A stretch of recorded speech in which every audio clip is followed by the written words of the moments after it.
بسم اللہ الرحمن الرحیم۔ رسول اللہ صلی اللہ علیہ وآلہ وسلم نے فرمایا، پچھلے زمانے میں بنی اسرائیل میں سے 3 آدمی کہیں راستے میں جا رہے تھے کہ اچانک بارش نے انہیں آ لیا۔ وہ تینوں پہاڑ کی غار میں گھس گئے۔ جب وہ اندر چلے گئے تو غار کا منہ بند ہو گیا۔ اب تینوں آپس میں یوں کہنے لگے کہ اللہ کی قسم، ہمیں اس مصیبت سے اب تو صرف سچائی ہی نجات دلا سکتی ہے۔ بہتر یہ ہے کہ اب ہر شخص اپنے کسی ایسے عمل کو بیان کر کے دعا کرے جس کے بارے میں اسے یقین ہو کہ وہ خالص اللہ تعالی کی رضا مندی کے لیے کیا گیا تھا۔ چنانچہ ایک نے اس طرح دعا کی، اے اللہ، تجھ کو خوب معلوم ہے کہ میں نے ایک مزدور رکھا تھا جس نے 1 فرق 3 سا چاول کی مزدوری پر میرا کام کیا تھا، لیکن وہ شخص غصے میں آ کر چلا گیا اور اپنے چاول چھوڑ گیا۔ پھر میں نے اس 1 فرق چاول کو لیا اور اس کی کاشت کی۔ اس سے اتنا کچھ ہو گیا کہ میں نے پیداوار میں سے گائے بیل خرید لیے۔ اس کے بہت دن بعد وہی شخص مجھ سے اپنی مزدوری مانگنے آیا۔ میں نے کہا، یہ گائے بیل کھڑے ہیں، ان کو لے جا۔ اس نے کہا، میرا تو صرف 1 فرق چاول تم پر ہونا چاہیے تھا۔ میں نے اس سے کہا، یہ سب گائے بیل لے جا، کیونکہ اسی 1 فرق کی آمدنی ہے۔ آخر وہ گائے بیل لے کر چلا گیا۔ پس اے اللہ، اگر تو جانتا ہے کہ یہ ایمانداری میں نے صرف تیرے ڈر سے کی تھی تو غار کا منہ کھول دے۔ چنانچہ اسی وقت وہ پتھر کچھ ہٹ گیا۔ پھر دوسرے نے اس طرح دعا کی، اے اللہ، تجھے خوب معلوم ہے کہ میرے ماں باپ جب بوڑھے ہو گئے تو میں ان کی خدمت میں روزانہ رات میں اپنی بکریوں کا دودھ لا کر پلایا کرتا تھا۔ ایک دن اتفاق سے میں دیر سے آیا تو وہ سو چکے تھے۔ ادھر میری بیوی اور بچے بھوک سے بلبلا رہے تھے، لیکن میری عادت تھی کہ جب تک والدین کو دودھ نہ پلا لوں بیوی بچوں کو نہیں دیتا تھا۔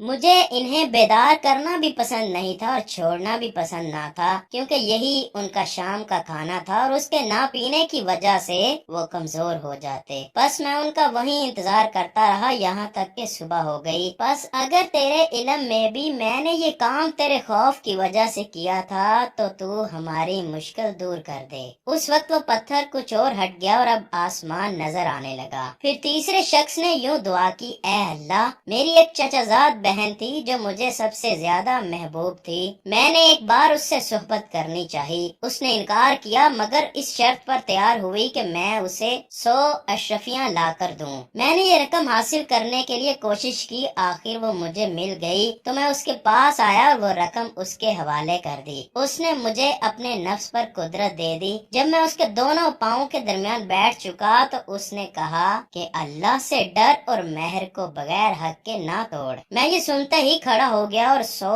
اشرفیاں بھی واپس نہیں لیں۔ بس اگر تیرے علم میں بھی میں نے یہ عمل تیرے خوف کی وجہ سے کیا تھا تو ہماری مشکل آسان کر دے۔ اللہ تعالیٰ نے ان کی مشکل دور کر دی اور وہ تینوں باہر نکل آئے۔ دوستو، ہمارے معاشرے میں جھوٹ کا چلن عام ہے اور لوگ ہر معاملے میں جھوٹ بولنے پر آمادہ رہتے ہیں۔ سچائی کی اہمیت کو معاشرے کی اکثریت فراموش کر چکی ہے۔ اکثر دیکھنے میں آیا ہے کہ اگر آپ کسی شخص سے اس کی عمر پوچھیں تو بلا سبب اس مسئلے میں جھوٹ بولے گا۔ اگر آپ اس سے گاڑی، موٹر سائیکل یا کسی چیز کی قیمت پوچھے تو پھر بھی جھوٹ سے کام لے گا۔ بہت سے لوگ اپنی تعلیم کے حوالے سے بھی جھوٹ بولتے ہیں۔ کئی لوگ اپنے کاروبار اور آمدنی کو بھی بڑھا چڑھا کر بیان کرتے ہیں۔ جھوٹ کا یہ چلن ہماری سیاست میں بھی عام ہے۔ بہت سے سیاسی امیدوار انتخابی مہم کے دوران عوام کے ووٹ حاصل کرنے کے لیے ان سے جھوٹے وعدے کرتے ہیں اور ان کے ذہن میں پہلے ہی سے یہ خیال موجود ہوتا ہے کہ انہوں نے کسی بھی طور پر اپنے وعدوں کو پورا نہیں کرنا۔ چنانچہ الیکشن جیت جانے والے امیدواروں کی اکثریت اگلے انتخابات تک کے لیے لوگوں کی آنکھوں سے اوجھل ہو جاتی ہے۔ لوگ ان وعدوں کے احاطے کے لیے اپنے امیدواروں کا تعاقب کرتے رہتے ہیں، لیکن مایوسی کے سوا کچھ ہاتھ نہیں آتا۔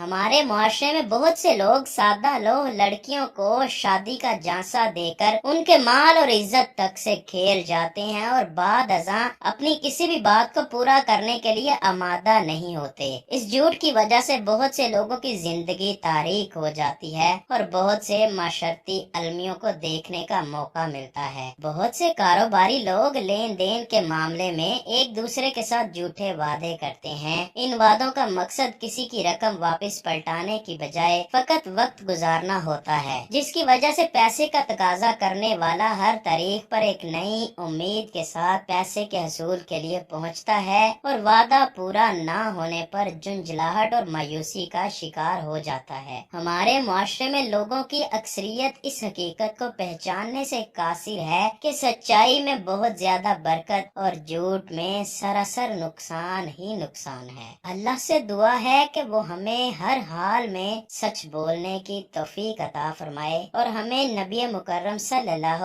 علیہ وآلہ وسلم سے سچی اور پکی محبت عطا فرمائے۔